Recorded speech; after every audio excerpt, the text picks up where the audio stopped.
محترم ناظرین کرام، آج کی ہماری اس تقریر کا عنوان یہ ہے کہ 7 لوگوں کے سامنے 7 قسم کی جو باتیں ہیں ان کے ذکر کرنے سے پرہیز کرنا چاہیے۔ وجہ اس کی یہ ہے کیونکہ سامنے والا جو ہے، جس کے سامنے آپ یہ 7 باتیں ذکر کریں گے، وہ یا تو مایوس ہوگا یا تو وہ احساس کمتری کا شکار ہوگا۔ اس لیے ان باتوں سے بچنا چاہیے۔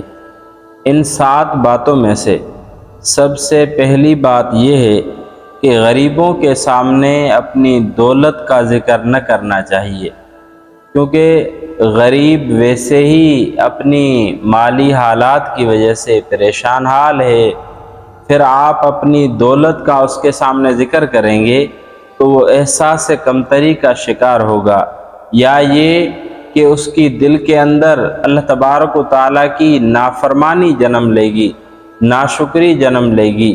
اس لیے جو ہے اپنی دولت کا ذکر ہر کسی کے سامنے نہ کرنا چاہیے۔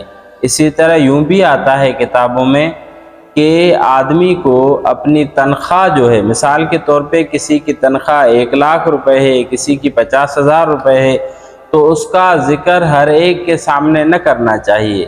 اپنی آمدنی کا ذکر ہر ایک کے سامنے نہ کرنا چاہیے، کیونکہ اس سے سامنے والے کی دل میں حسد پیدا ہوگا، جس کی وجہ سے جو ہے ہو سکتا ہے وہ کوئی ایسی بات کر دے جس کی وجہ سے آپ کے مال دولت میں جو برکت ہے وہ ختم ہو جائے۔ اس لیے جو ہے ان چیزوں سے بچنا چاہیے۔ اسی طرح بیمار کے سامنے اپنی صحت کا ذکر نہ کرنا چاہیے۔ اس میں بھی وہی چیز ہے کہ بھئی آپ اپنی صحت کے ترانے گانا شروع کر دیں گے، اپنی صحت کا ذکر کرنا شروع کر دیں گے کہ میری صحت ایسی ہے، یوں ہے، یہ ہے، تو وہ احساس کمتری کا بھی شکار ہوگا، اور اسی طرح اس کی دل کے اندر ایک ناشکری جنم لے گی۔ اس لیے جو ہے وہ ناشکرا ہو جائے گا۔ اس لیے اپنی صحت کا اس کے سامنے ذکر نہ کرنا چاہیے۔ اسی طرح تیسری بات یہ ہے کہ کمزور لوگوں کے سامنے اپنی طاقت کا اظہار نہ کرنا چاہیے۔ کیوں؟ اس لیے کہ جب آپ اپنی طاقت کا اس کے سامنے اظہار کریں گے، اپنی طاقت کو آپ بیان کریں گے، تو ایک تو وہ یوں سمجھیں کہ احساس کمتری کا شکار ہوگا، اور اس کے ساتھ ساتھ یہ بھی ہوگا کہ وہ آپ کی طاقت کو دبانے کے لیے حسد کرے گا، کسی اور کو بتائے گا، پھر اس طرح آپ کی وہ جو طاقت ہے اس کو وہ دبا دے گا۔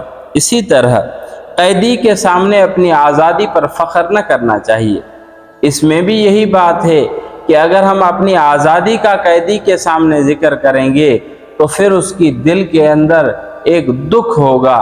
جیسے آتا ہے نا کہ ایذائے مسلم حرام ہے، اسی طرح انسان کو ایذا دینا حرام ہے، پھر سامنے چاہے مسلمان ہو چاہے کوئی اور ہو، اس لیے اسے تکلیف ہوتی ہے، اس لیے اسے منع کیا گیا ہے۔ اسی طرح رنجیدہ آدمی ہے، افسردہ آدمی ہے، اس کے سامنے اپنی جو ہے خوشحالی کا اظہار نہ کرنا چاہیے۔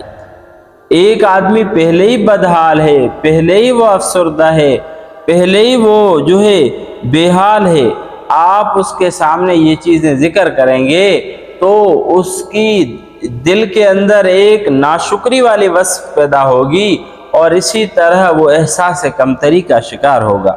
اور اسی طرح چھٹی بات یہ ہے کہ بے اولاد آدمی کے سامنے اپنی جو ہے اولاد کی جلوہ نمائی جو ہے اس سے پرہیز کرنا چاہیے، کیونکہ وہ جو ہے نمبر 1 یہ کرے گا کہ اس کی دل کے اندر ایک جو ہے حسد ہوگا، اور اسی طرح وہ جو ہے آپ کے اولاد کے بارے میں پتہ نہیں وہ کون سے خیالات رکھے، اور اسی طرح وہ ناشکرا ہوگا۔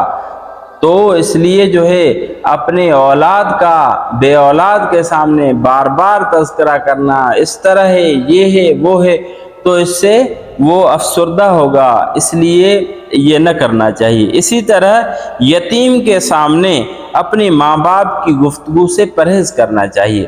حدیث شریف میں تو یوں بھی آتا ہے کہ کسی یتیم بچے کے سامنے آپ اپنی سگی اولاد کو بھی جو ہے لاڈ اور پیار نہ دیں۔